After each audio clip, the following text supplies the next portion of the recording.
my story in getting into documentary filmmaking, it's actually a really long, complicated, and interesting adventure.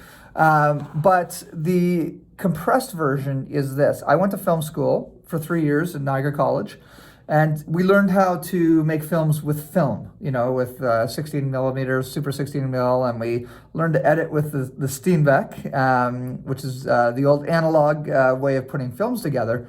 And that was just before the big digital revolution happened. And so because we were working in film, the natural next step out of film school was to join the union, join IATSE, and get into the camera department, which I did.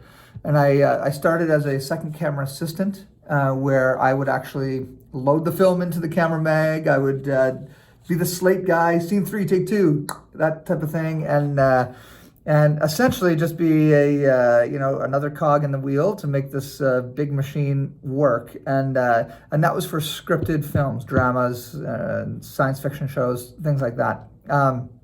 And to be honest with you, I didn't love that work. And I think it's because I'm a very creative person. And though we're working in a creative industry, I felt like being part of a much larger team that's essentially a factory, factory line worker, was very interesting and met amazing people, learned a lot of cool stuff, but it was not solving my creative needs that I had spiritually. So I eventually got to a point where I had to step away because I wasn't happy working in the film industry.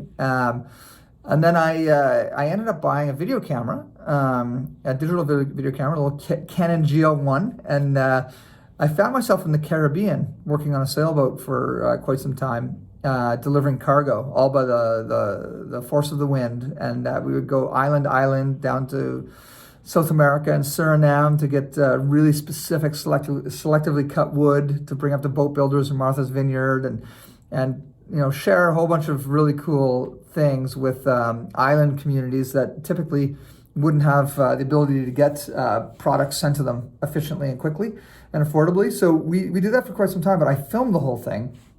And for my personal records, and I never edited that footage ever, but it reminded me that I love capturing stories as they happen, which is slightly different than scripted. Script is very interesting to me as well, but like for me, I realized that it's much more accessible and next to no cost for me to be able to capture my adventures as a young guy in my 20s.